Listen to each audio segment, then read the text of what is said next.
India TV, आपकी आवाज। मान्यवर, उन्होंने पूरा भाषण शायद वृद्धलाल जी का नहीं सुना है। वृद्धलाल जी ने तर्कहीन बात नहीं रखी।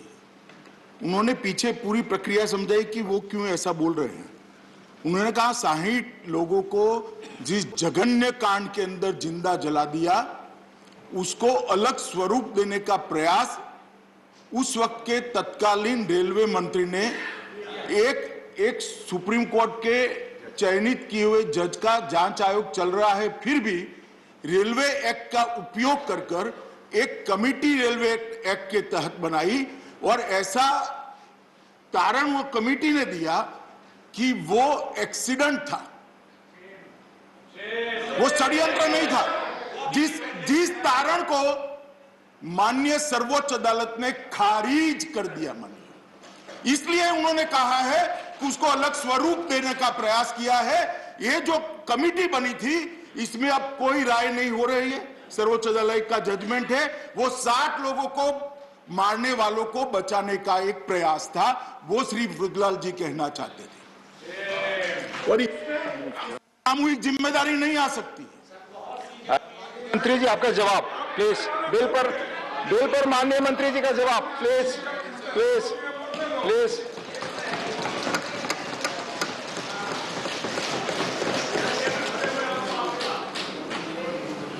धन्यवाद उपसभापति महोदय।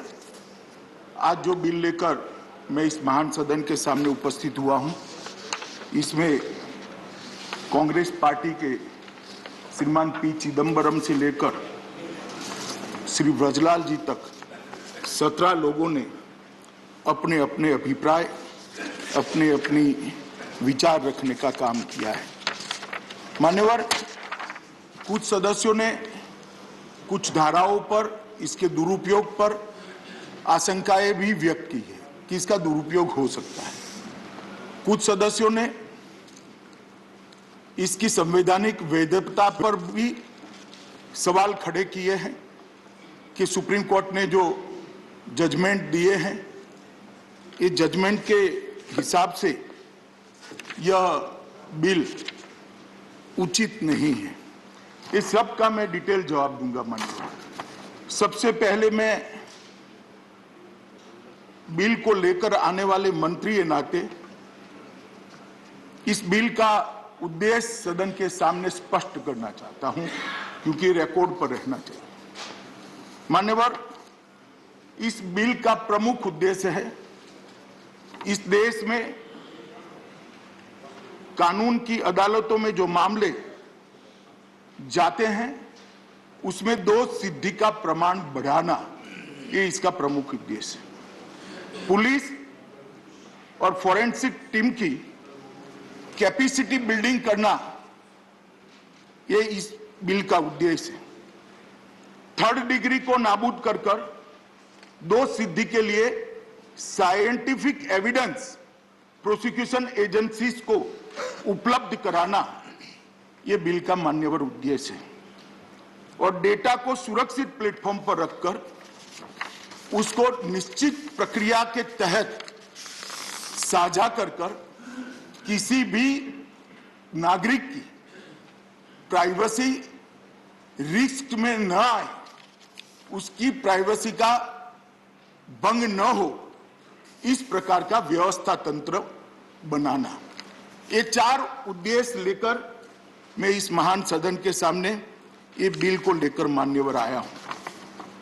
मान्यवर, बहुत बात हुई कि बिल से ये कर देंगे, वो कर देंगे, इस बिल से इसका दुरुपयोग हो जाएगा, मगर मुझे थोड़ा दुख भी है। मान्यवर, जो झा साहब ने कहा कि चर्चा का स्तर बहुत अच्छा रहा। झा साहब, चर्चा का स्तर तब अच्छा माना जाता है जब बात बैलेंस तरीके से की जाए।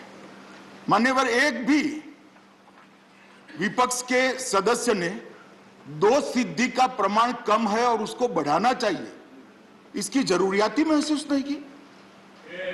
हम किस प्रकार का क्रिमिनल जस्टिस सिस्टम चाहते हैं, जिस क्रिमिनल जस्टिस सिस्टम के अंदर हत्या कर 100 100 में से 66 लोग बरी हो जाए। जिस सिस्टम के अंदर बलात्कार कर कर 100 में से 60 लोग बरी हो जाए, चोरी कर कर 100 में से 62 लोग बरी हो जाए, डकैती कर कर 100 में से 70 लोग बरी हो जाए, बाल अपराध कर कर 100 में से 62 लोग बरी हो जाए। दोष सिद्धि का प्रतिशत क्या है मान्यवर? कोई नहीं बोला। इतना सारा रिसर्च करते हैं तो इतना भी तो कर लेते और इसको स्पिरिट से रख देते। मान्यवर, हत्या के अंदर सिर्फ 44% लोगों को देश में हम सजा दिला पाते। मैं तो प्राइमरी कोर्ट की बात करता हूं, ऊपर जब जजमेंट आता है तब ये और गिरता है। मान्यवर, बलात्कार के अंदर 39%, चोरी के अंदर 38%, डकैती के अंदर 29% और बाल अपराध के अंदर 37% सिर्फ मात्र। क्या हम इसको बढ़ाना नहीं चाहते हैं? किसी ने इसका सजेशन नहीं दिया, कुछ अच्छे सुझाव देते कि भाई ये बढ़ाने के लिए ये जरूरी है, मगर इसमें इतना ध्यान रखिए, इसमें इतना सुधार करिए, तब तो चर्चा का स्तर ऊपर आया। मैं मान सकता था माननीय अध्यक्ष। मैं और देशों की भी बहुत सारी बातें हुई, उस देश के कानूनों का अध्ययन करे बगैर इसका रेफरेंस दिया गया है। हमारा कानून तो सख्ती के हिसाब से बच्चा है मान्यवर, इससे कठोरतम कानून दुनिया के देशों के अंदर बने हैं। और वहां पर दोष सिद्धि का प्रतिशत देखें, दक्षिण अफ्रीका में 82%, यूनाइटेड किंगडम में 84%, कनाडा के अंदर 64%, ऑस्ट्रेलिया में 97% और अमेरिका में 93%। ये क्यों है?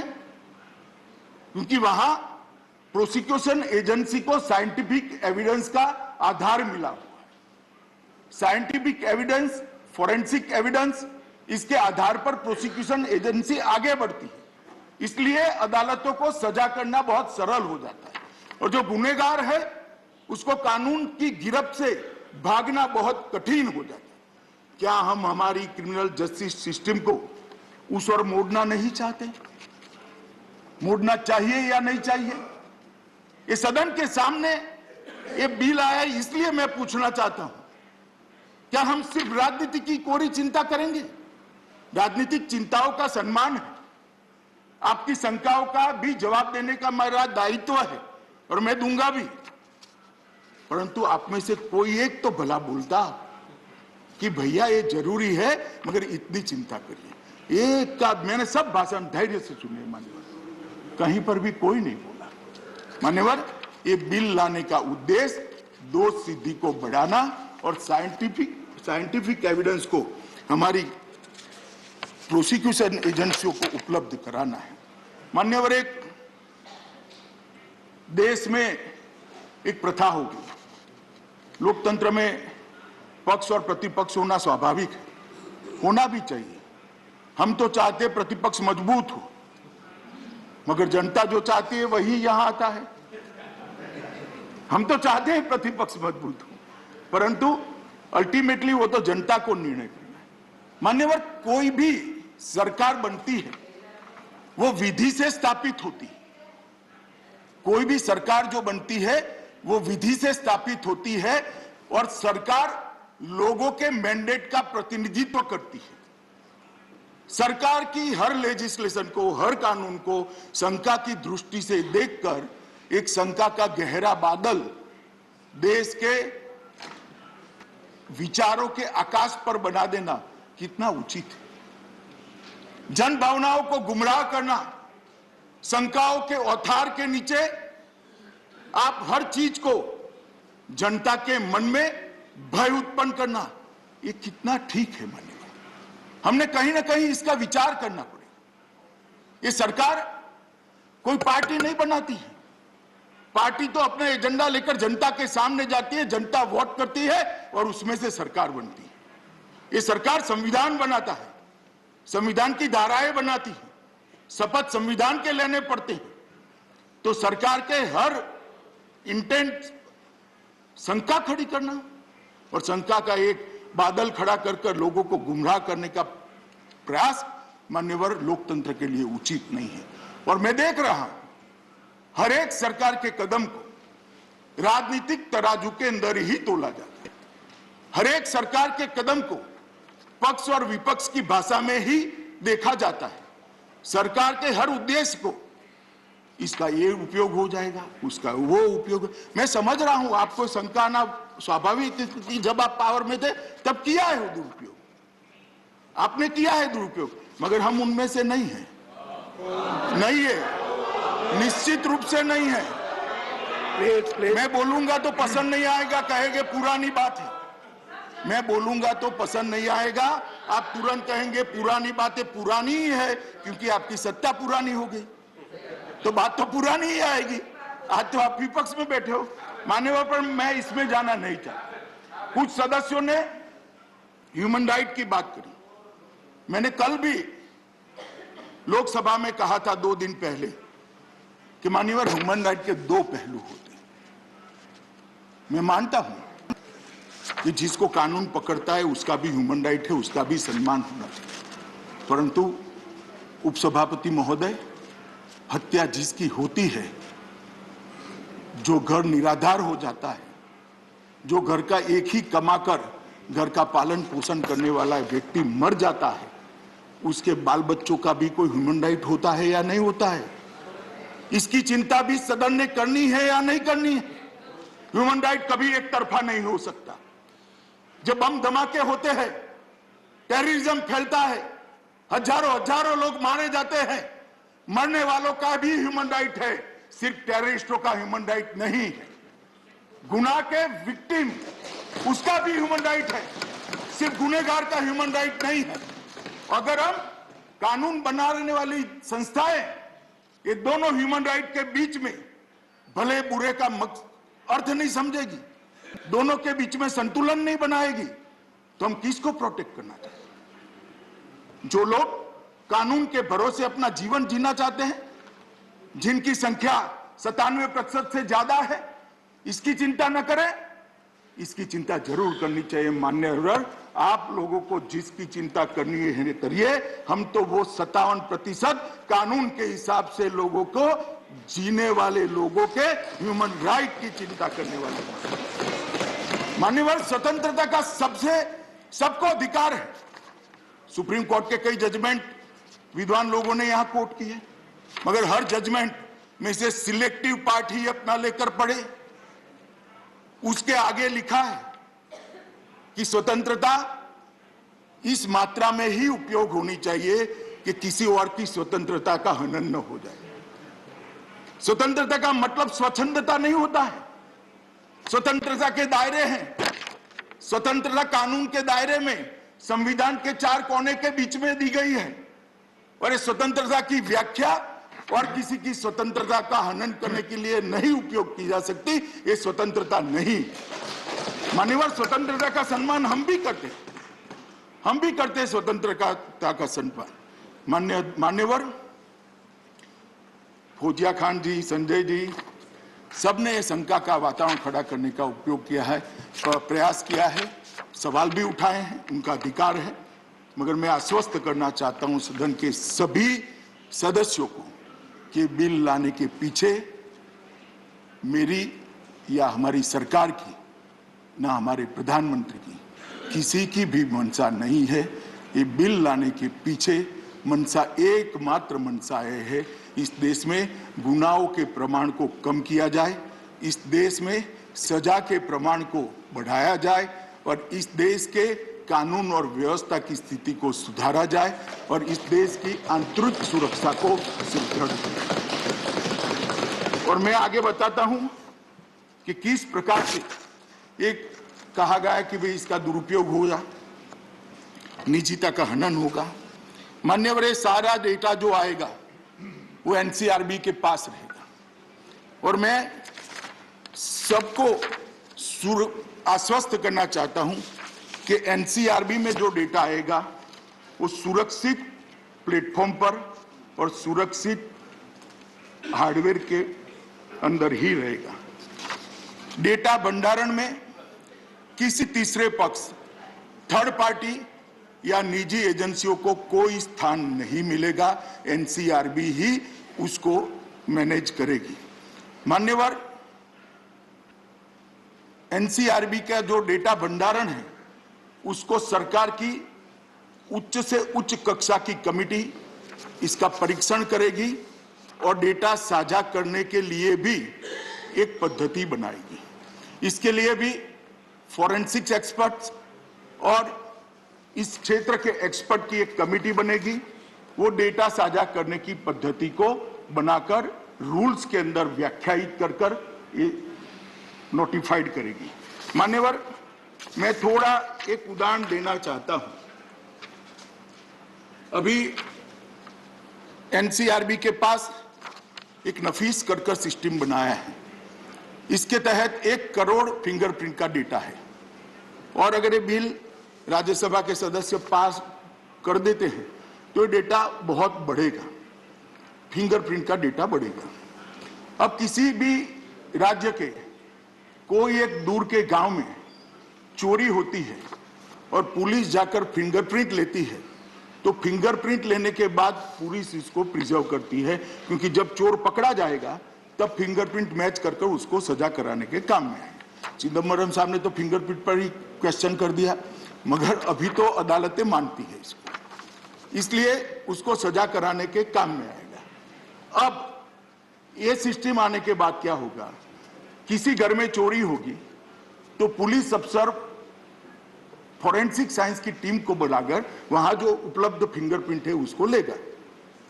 घर के लोगों के फिंगरप्रिंट लेकर उसमें से घर के लोगों के फिंगरप्रिंट को बाहर निकालेगा। जो बच जाएगा वो फिंगरप्रिंट चोरी करने वाले शंकास्पद व्यक्ति के है। आज स्थिति है, पुलिस उसको ढूंढती है, उसका फिंगरप्रिंट लेती है और फिर मैच करती है। अब क्या होगा, वो फिंगरप्रिंट वो भेजेगा एनसीआरबी को। वो पुलिस स्टेशन को या पुलिस को पूरे फिंगरप्रिंट का एक्सेस नहीं है। वो पुलिस स्टेशन भेजेगा फिंगरप्रिंट एनसीआरबी को। एनसीआरबी 1 करोड़ फिंगरप्रिंट के डेटा को 3.5 मिनट में रन कर अगर उसमें वो चोर है तो उसका नाम पुलिस स्टेशन को भेज देगा। पुलिस को ढूंढने की जरूरत नहीं। अब भला बताइए इसमें क्या निजता का हनन होगा? क्या हनन होगा? किसी महिला पर अगर बलात्कार हुआ है, वहां से जो बायोलॉजिकल सैंपल मिलेगा उसका बायोलॉजिकल सैंपल के डेटा के साथ जिन्होंने महिलाओं के अपराध किया है इसके साथ मैचिंग कर अपराधी को जल्दी पकड़ लिया जाए और 1 साल के अंदर उसे सजा हो, इसमें क्या आपत्ति हो सकती है? निजता का हनन तो तब होगा जब ये डेटा पुलिस स्टेशन को उपलब्ध कराएंगे। किसी को ये डेटा नहीं देना है। पुलिस स्टेशन से क्वेश्चन आएगा, इसका मैचिंग कर जवाब पुलिस स्टेशन पर जाएगा जो कोर्ट में एडमिसेबल एविडेंस होगा। माननीय गृह मंत्री जी, 1 minute. Sir, the House normally sits up to 6 o'clock, but since we are discussing this bill, we may extend the sitting of the House till it's disposed of, and then the special mention is also taken. Thank you. सहमति। मान्यवर, मैं सदन को आश्वस्त करना चाहता हूं कि इससे किसी का भी निजता का हनन नहीं होने वाला है। कोई डेटा लीकेज का question does not arise. Rules के अंदर इसकी रिस्पॉन्सिबिलिटी भी फिक्स की जाएगी और इसकी जिम्मेदारी भी तय की जाएगी। जो डेटा रखने वाले हैं उसकी जिम्मेदारी। और आजकल तो मान्यवर टेक्निक बहुत आगे गई। कोड के बगैर डेटा नहीं मिलेगा। इसका कंप्यूटर की क्लॉक में समय भी निश्चित हो जाएगा और उसका एक कंप्यूटराइज रजिस्टर होगा कि किसकी डिमांड पर, किस एजेंसी की डिमांड पर ये डेटा का एक्सेस किया गया है। मान्यवर, इसके अंदर इतनी शंका ना मान्य संसद सदस्य रखे ना जनता को रखने की जरूरत है। नहीं, इसको पूरे विचार के साथ ही हम नोटिफाइड करेंगे। पूरी सिस्टम बनाने के बाद ही नोटिफाइड करेंगे और रूल्स भी इसके सारे तज्ञों के साथ चर्चा करने के बाद हम नोटिफाइड। मैं इसलिए कहता हूं कि अगर शंका राजनीति से प्रेरित नहीं है तो इसका निरसन जरूरी है। सभी लोगों की शंकाएं राजनीति से प्रेरित है ऐसा मैं नहीं मानता, इसलिए मैंने इसको समझाने का प्रयास किया। मान्यवर, 2014 में देश के प्रधानमंत्री मोदी जी ने स्मार्ट पुलिसिंग की एक व्याख्या देश के सामने रखी थी और स्मार्ट पुलिसिंग की व्याख्या को उन्होंने बहुत स्पष्ट किया है, क्योंकि इस देश में जब तक पुलिसिंग के पद्धति को बदला नहीं जाता, इस देश के अंदर दोष सिद्धि के प्रमाण को बढ़ाया नहीं जाता और गुनाहों के प्रमाण को भी कम नहीं किया जा सकता। मान्यवर, इन्होंने एस से कहा था स्ट्रिक्ट और सेंसिटिव, एम से कहा था मॉडर्न और मोबाइल, ए से कहा था अलर्ट बट अकाउंटेबल, आर से कहा था रिलायबल एंड रिस्पॉन्सिव, टी से कहा था ट्रेन और टेक्नोसेवी। ये जो बिल है मान्यवर, ये टी को एड्रेस करने वाला है। देश भर के सभी प्रिजन के अफसर को, सभी पुलिस अफसरों को इसकी टेक्नोलॉजी से ट्रेन करने का अभियान भारत सरकार के बीपीआरएनडी और हमारा एनसीआर भी उठाने वाला है मान्यवर। इनको ट्रेन करेंगे और उनको टेक्नोसेवी भी बनाएंगे और तब जाकर ये बिल की मंशा सब पूरी होगी मान्यवर। क्या हम आगे बढ़ना नहीं चाहते मान्यवर? ये सदन ने भी ये सोचना पड़ेगा कि हम वही रहना चाहते हैं, सिर्फ राजनीति की गुल्ला डंडी खेलकर देश का विचार नहीं करेंगे हम। अरे बहुत सारी चीजें राजनीति के करने के लिए, मैं बंगाल आऊं चुनाव के लिए तब कर लो भाई, कौन डरता है? कर लेंगे दो दो हाथ, हम नहीं डरते। मगर जहां तक जनता के संरक्षण का सवाल है, उसकी सुरक्षा का सवाल है, पुलिस को ताकत देने का सवाल है, गुनहगारों को सजा कराने का सवाल है, मुझे लगता है मान्यवर इसमें किसी ने राजनीति नहीं करनी चाहिए। और ये जो बिल मैं लेकर आया हूं, ये एक अकेला हमारा प्रयास नहीं है मान्यवर। विगत 2.5 साल के अंदर ढेर सारी चीजें मोदी जी के स्मार्ट पुलिसिंग की व्याख्या को चरितार्थ करने के लिए गृह विभाग ने की है। मोदी जी ने जो व्याख्या की है, इसके 8 बिंदुओं पर गृह मंत्रालय काम कर रहा है। अगर ये बिल आइसोलेशन में आता है तो शंका और गहरी हो सकती है कि भाई चलो एक अकेले बिल से क्या होगा। ऐसा नहीं है, हम इसके लिए एक एनवायरनमेंट भी बनाए हैं और बहुत सारे प्रयासों में से ये बिल एक प्रयास आइसोलेशन में नहीं है। मान्यवर, हमने फॉरेंसिक साइंस यूनिवर्सिटी बनाई है। क्यों बनाई है? फॉरेंसिक साइंस यूनिवर्सिटी इसलिए बनाई है कि बहुत सारे रिपोर्टों के अंदर है कि 6 साल से ज्यादा सजा वाले सभी धाराओं के अंदर फॉरेंसिक एविडेंस को कंपलसरी करना चाहिए। कर तो दे, मगर ट्रेन मैन फोर्स कहां है भाई? हमारे पास तो इतना मानव संसाधन बल है ही नहीं। तो क्या करना? फॉरेंसिक साइंस को बढ़ावा नहीं देना, फॉरेंसिक एविडेंस को बढ़ावा नहीं देना चाहिए। तो हमने, मोदी जी जब गुजरात में मुख्यमंत्री थे, वहां गुजरात फॉरेंसिक साइंस यूनिवर्सिटी बनाई थी। यहां प्रधानमंत्री बनने के बाद 2020 में फॉरेंसिक साइंस यूनिवर्सिटी की हमने रचना की, जिससे वहां से जो विद्यार्थी निकलेंगे, BSc forensic science, MSc forensic science और इसके अंदर आरएनडी करने वाले बच्चे भी निकलेंगे हर विधा के अंदर। मान्यवर, आज 2 साल के अंदर ये यूनिवर्सिटी ने 6 राज्यों में राज्य सरकारों के साथ एग्रीमेंट कर इस यूनिवर्सिटी से अटैच कैंपस और कॉलेज अलग अलग राज्य में खोले हैं। और मुझे पूरा भरोसा है कि कुछ ही सालों के अंदर ये यूनिवर्सिटी से और इसके संबंध कॉलेजों से अनेक विद्यार्थी बाहर आएंगे जो फॉरेंसिक साइंस के क्षेत्र में देश को न केवल मजबूत करेंगे, देश का नाम दुनिया में रोशन करेंगे। मान्यवर, और ये फॉरेंसिक साइंस यूनिवर्सिटी के जो तज्ञ बाहर आएंगे, वो केस को सजा कराने के लिए, अपराधी को सजा कराने के लिए फॉरेंसिक साइंस के साइंटिफिक एविडेंस के बेस को मजबूत कर प्रोसिक्यूशन एजेंसी की मदद में रहेंगे। मान्यवर, ये हमारा आइसोलेशन में प्रयास नहीं है।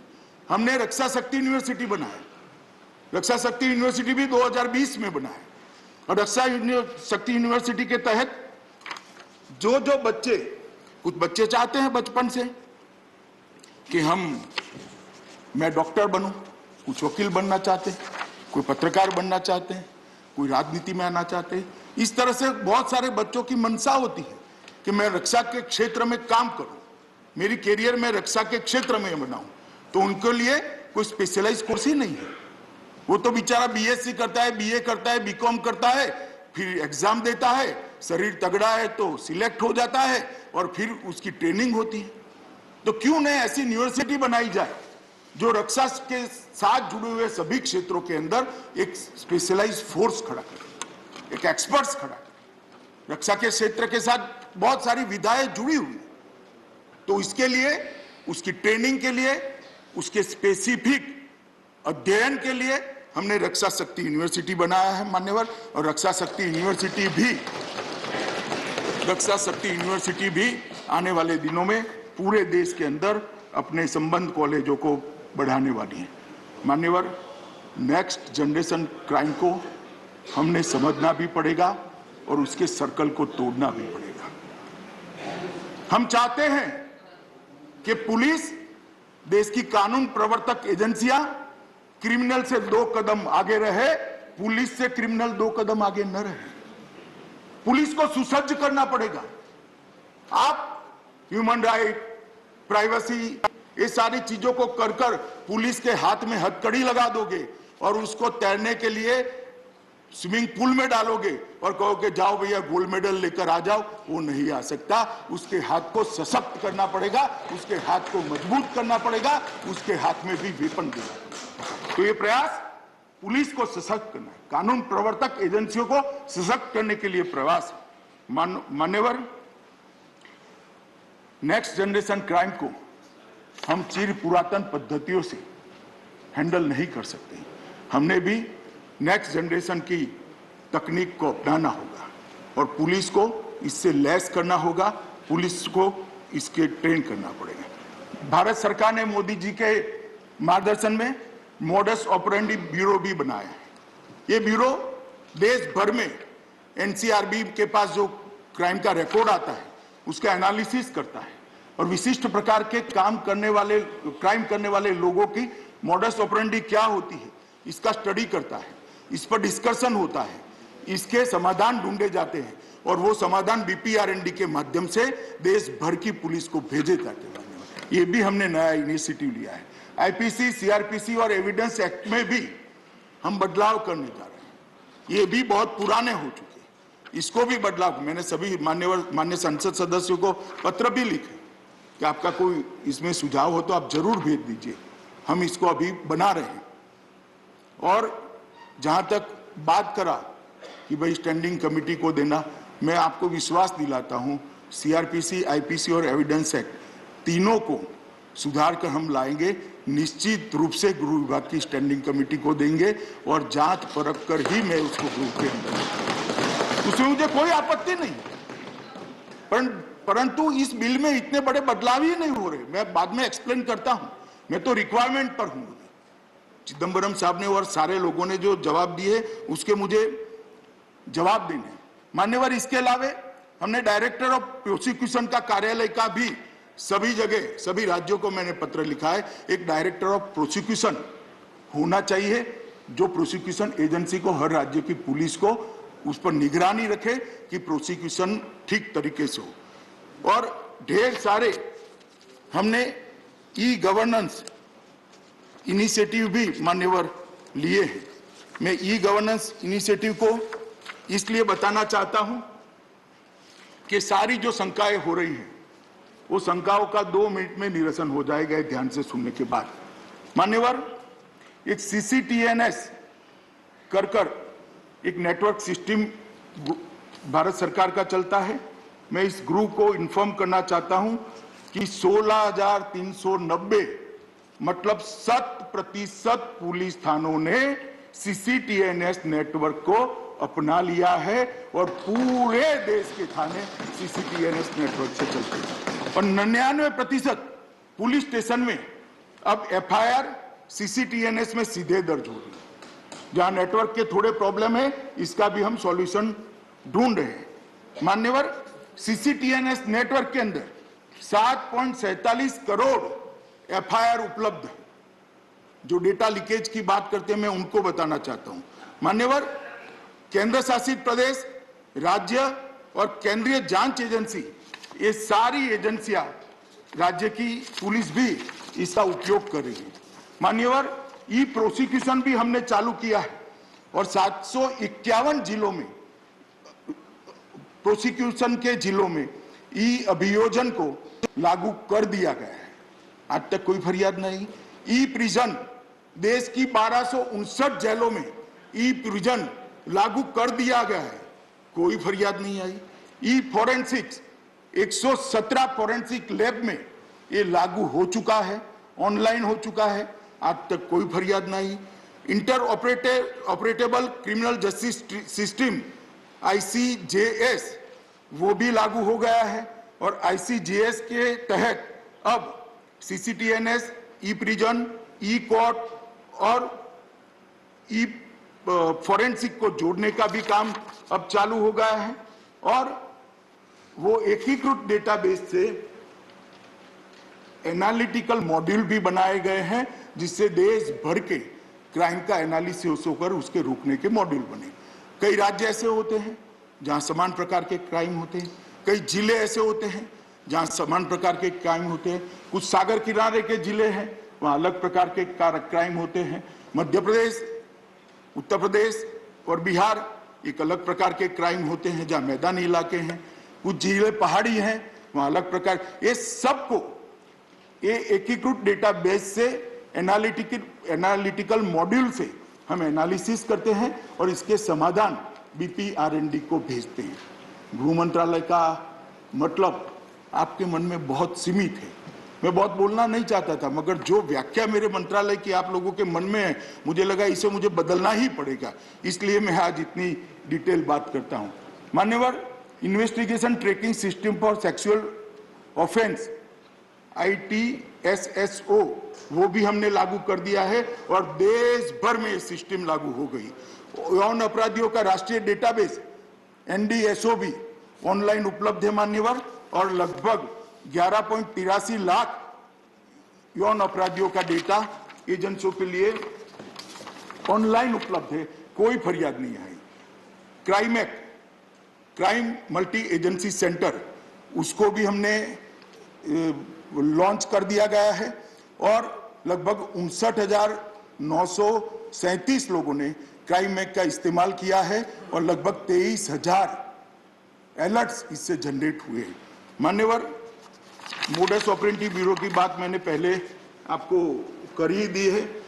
NCRB ने एक पोर्टल पर नागरिक सेवाएं शुरू की है जिसके लॉन्च के बाद अब तक 2,27,400 लॉगिन हो चुके हैं और अलग अलग सेवाओं को उसको जवाब दिया गया। लापता व्यक्ति की खोज, ये CCTNS से लेकर हमने एक अलग सुविधा बनाई है। लापता व्यक्तियों की खोज, किसी भी व्यक्ति गुम हो जाता है तो उस पर पोर्टल पर आता है, वहां एक डेटाबेस होता है, इसके साथ मैचिंग होता है और मैं सदन को बताना चाहता हूं यही पोर्टल के तहत मान्यवर 14,513 लोग अपने परिवारजनों को वापिस लेने का काम मान्यवर हो। वाहन सेकंड हैंड व्हीकल अगर किसी को खरीदना है तो चोरी का है नहीं है किसी को मालूम नहीं, लोग ले लेते हैं बेचारे, फिर पुलिस उनके घर पर पहुंच जाती है, उनको भी पकड़ कर ले जाती है चोर के साथ साथ, तो उसको पहले कैसे मालूम है? तो हमने लगभग इसके लिए एक डेटाबेस CCTNS से चोरी किए हुए वाहनों का जो कंप्लेन है उससे बनाया। लगभग 2,96,200 लोगों ने अपने खरीदने वाले वाहन का वहां डेटा भेजा, इसको मैच कर भेजा और 13,637 चोरी किए हुए लोग भी पकड़े गए और चोरी की हुई गाड़ियां भी पकड़ी गई। ये क्या उपयोग होना है मैं बताना चाहता हूं। घोषित अपराधी, उसको भी CCTNS पर लिया है और ये सारे एनालिटिक मॉड्यूल इसका एनालिसिस करें मान्यवर। तो घोषित अपराधी जो पुलिस ने हमारे यहाँ अलग अलग राज्य के थानों ने, DIG ने, IG ने या DG पुलिस ने भेजे, इसमें से घोषित अपराधी भगोड़े 16,176 लोगों को पकड़ने का काम इस नेटवर्क के माध्यम से मान्यवर। ICJS के एनालिटिकल टूल के द्वारा भी हमने बहुत सारा खर्चा किया है मान्यवर। लगभग 2050 करोड़ का खर्चा भारत सरकार ने सारी व्यवस्थाओं की। मैं इसलिए कह रहा हूं कि बिल आइसोलेशन में नहीं है, ये बिल सबके अंदर एक खूंटी कड़ी है। हमारे पास क्रिमिनल का डेटा नहीं है, वो क्रिमिनल का डेटा इसके अंदर ऐड होने से इन्वेस्टिगेशन और प्रोसिक्यूशन बहुत सरल हो जाएगा। और क्या भय है, किस चीज का भय है? मान्यवर, I4C के माध्यम से ढेर सारे और भी अलग अलग सेवाएं ली हैं और 112 के माध्यम से सभी पुलिस सेवाओं को एक ही फोन नंबर पर लाने का काम भी भारत सरकार ने मोदी जी के नेतृत्व में किया है। मान्यवर, मैं इसलिए बताना चाहता था कि ये जो हमें जिस तरह से कटघरे में खड़े करने का प्रयास हो रहा था कि इसके पीछे कोई राजनीतिक उद्देश्य नहीं है, ना जनता के मन में भी ऐसी भावना जानी चाहिए, ना सदन के सदस्यों के मन में भी ऐसी भावना जानी। हमें भी मालूम है ये जो लोकतंत्र के अंदर कुर्सी होती है ना, ये यावत चंद्र दिवाकरो नहीं होती है, कल कोई भी आ सकता है। तो मिसयूज का भय तो मुझे भी लग सकता है, मगर मुझे नहीं लगता है मिसयूज होगा तो देश की अदालतें हैं। मिसयूज हुआ भी है, लड़कर हम निकले भी है और अदालत ने चांटा भी लगाया। मान्यवर, भय से हम नहीं जीते हैं और किसी भय के अधीन देश के करोड़ों लोगों को क्राइम की दुनिया से लड़ने का, उससे सुरक्षा का उपाय न करे, ये कोई ठीक बात नहीं है, ना जो सोचने का तरीका ठीक है। मान्यवर, दोष सिद्धि का जो प्रमाण कम है, इस पर कई सारी कमेटियों ने, कई सारे लोगों ने ढेर सारी चर्चाएं करके रिपोर्ट भारत सरकार को दी है। प्रमुखतः 3 ही कारण बताए गए हैं मान्यवर। एक तो सबूतों की कमी, सबूतों की कमी के आधार पर प्रतिवर्ष 7.5 लाख केस में आरोपी छोड़ दिए जाते हैं। अदालत कहती है पर्याप्त सबूत नहीं है। अगर उसके साइंटिफिक सबूतों को अदालत के सामने रखें तो मैं मानता हूं कि ये केसों की संख्या आधे से भी कम हो जाएगी और लगभग 3.5 लाख केसों में सजा का प्रमाण हम बढ़ाएंगे। न्याय की प्रतीक्षा, अदालत बार बार प्रोसिक्यूशन एजेंसी को कहती है कि भाई आप और सबूत लेकर आइए, और सबूत लेकर आइए, और डेट पर डेट पड़ती है, न्याय लेट होता जाता है। जो निर्दोष है वो भी बेचारा आरोपी बना रहता है। माननीय उपसभापति महोदय, इससे समाप्त हो जाए। और वित्तीय क्षमता भी कम है। जब डेट पर डेट पड़ती है तो इस ओर से तो सरकार लड़ती, जो आरोपी होता है कई गरीब भी होते हैं, इनके घर के घर बिक जाते हैं, वो ऋण के बोझ के तले दब जाते हैं। अगर प्रॉम्प्ट एकदम स्पीडी न्याय मिलेगा तो कुछ नहीं होगा। और मैं मानता हूं अगर साइंटिफिक एविडेंस का प्रमाण हमने बढ़ाया तो न्याय जल्दी मिलेगा। मान्यवर, ये बिल लाने के लिए उद्देश्य के लिए कुछ पूछ रहे थे, मैं ये भी आगे तो मैंने उद्देश्य बताया, मगर एक और उद्देश्य बताना चाहता हूं। मान्यवर, इन्वेस्टिगेशन 3rd डिग्री पर इस जमाने में निर्भर नहीं रहना चाहिए। इन्वेस्टिगेशन को 3rd डिग्री पर से बदलकर तकनीक की डिग्री पर हम ले जाना चाहते हैं, डेटा की डिग्री पर ले जाना चाहते हैं और इंफॉर्मेशन की डिग्री पर ले जाना चाहते हैं। और ये सब सहमत हो गए कि 3rd डिग्री के आधार पर इन्वेस्टिगेशन नहीं हो करना चाहिए। कब बंद होगा? जब उसको साइंटिफिक एविडेंस का आधार लेंगे। इसलिए मान्यवर, ये बिल लेकर मैं यहाँ पर उपस्थित हुआ हूँ। मान्यवर, ढेर सारी बातें हैं, मैं इसके दूसरे हिस्से में बताऊंगा। अब कुछ सदस्यों ने अलग अलग प्रकार के सवाल भी मुझे पूछे हैं, शंकाएं भी करी है और मैं मानता हूं कि उनका अधिकार है। सबसे पहले श्री चिदंबरम जी ने पूछा कि गृह मंत्री स्पष्ट करे कि ये जो आपने माप की व्याख्या की है वो व्याख्या के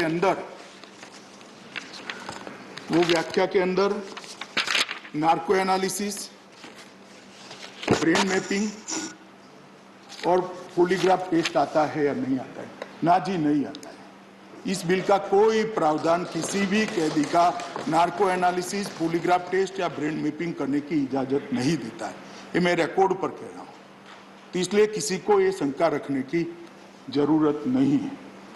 उन्होंने कहा, इसके बाद पूछा मान्यवर कि पुत्तुस्वामी केस में जो निर्देश दिए गए हैं उसका उल्लंघन हो रहा है, जरा भी उल्लंघन नहीं हो रहा है।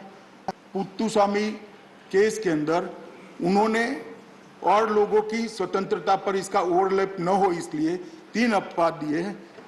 ऐसा कानून सक्षम विधायिका द्वारा बनाना चाहिए। मैं मानता हूं ये सक्षम विधायिका है, चिदंबरम साहब भी मानते होंगे। ऐसा यह वैध देश हित में होना चाहिए। तो जिन्होंने गुनाह किया है उसको सजा कराने से बड़ा वैध देश हित क्या हो सकता है बोला, तो वैध देश हित के अंदर भी है। मान्यवर, तीसरा उन्होंने कहा है कि ये अनुपातिक होना चाहिए। मान्यवर, ये कानून जो है वो अनुपातिक भी है, इसमें मुझे कोई डाउट नहीं है।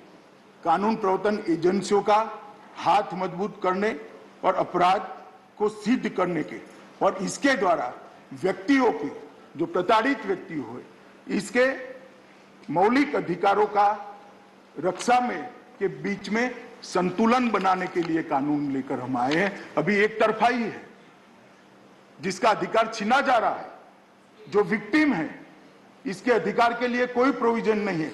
ये जो कानून है विक्टिम को प्रोटेक्ट करने के लिए है और जो अपराध करने वाले हैं उसको सजा करें।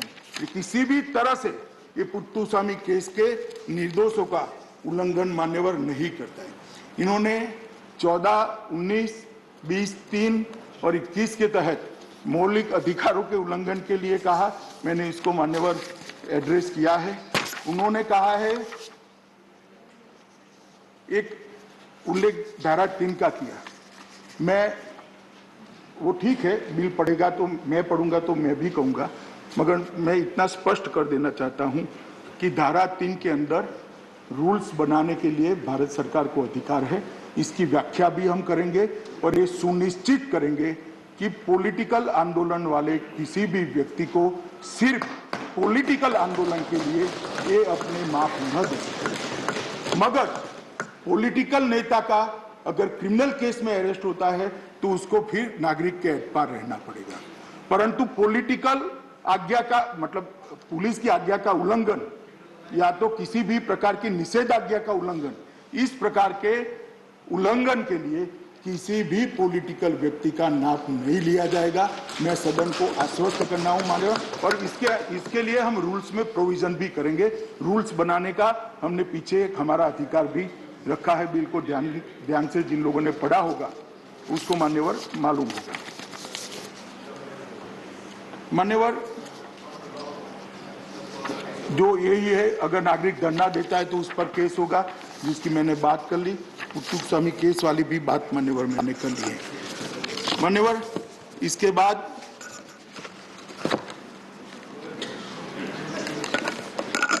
विनय विश्वम जी ने कहा कि 124A सरकार लगा रही है।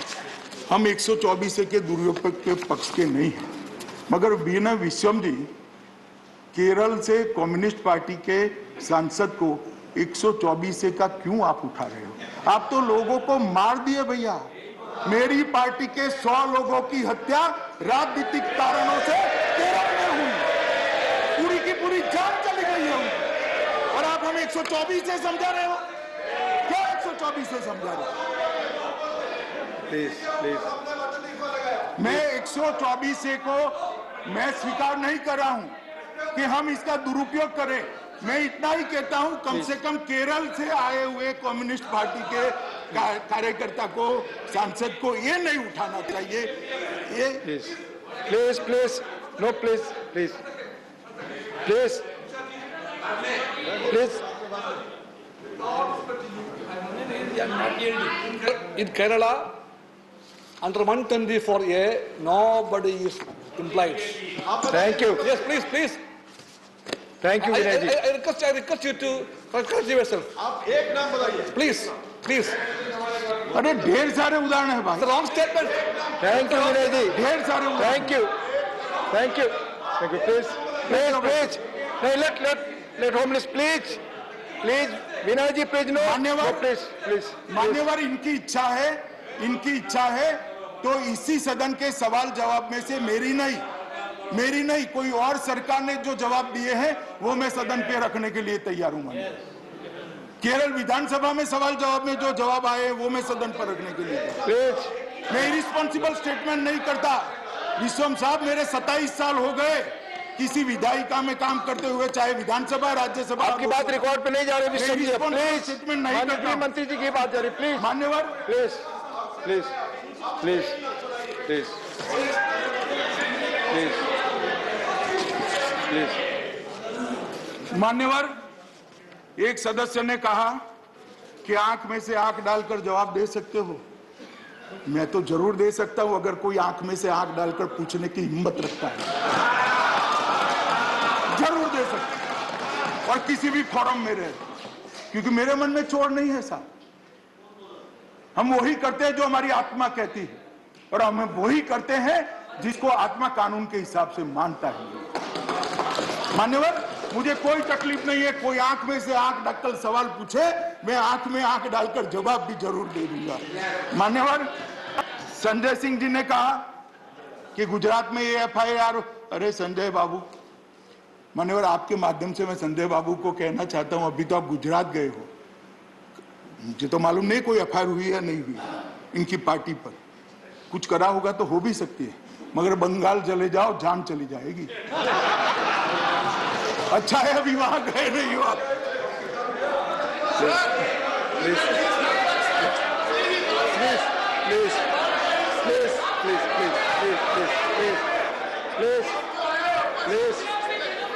मान्यवर, प्लीज प्लीज प्लीज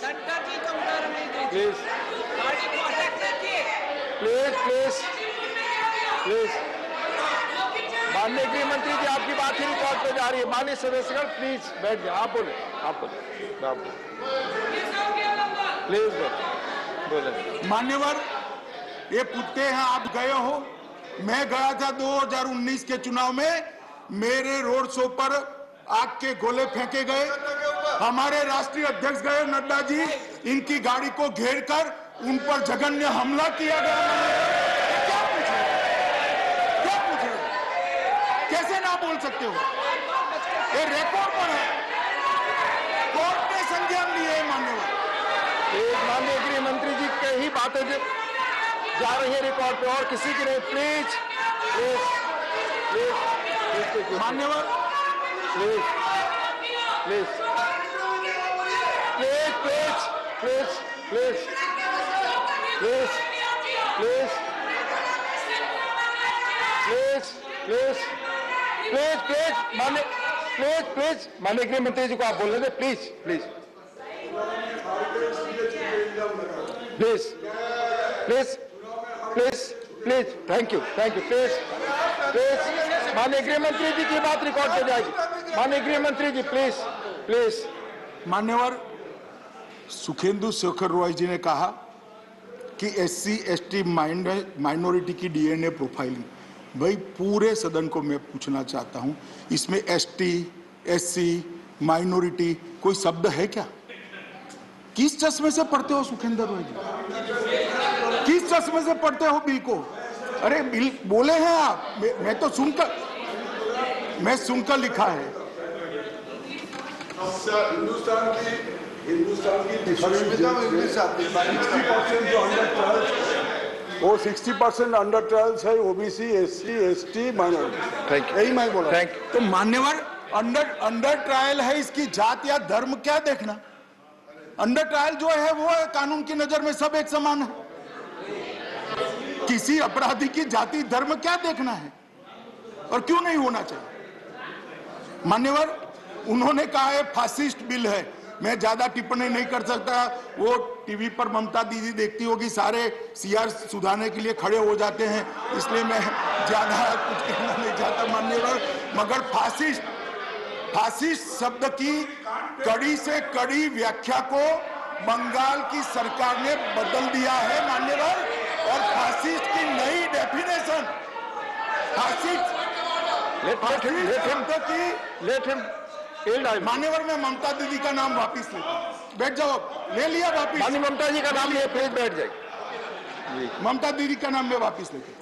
मान्यवर, फासिस्ट शब्द की डेफिनेशन को, जो डेफिनेशन में है उससे अलग प्रकार के मायने देने का काम बंगाल की सरकार ने कहा है। बाबा आप कम से कम फासिस्ट का रेफरेंस मत लीजिए। अंत में मान्यवर मैं इतना ही कहना चाहता हूं प्लीज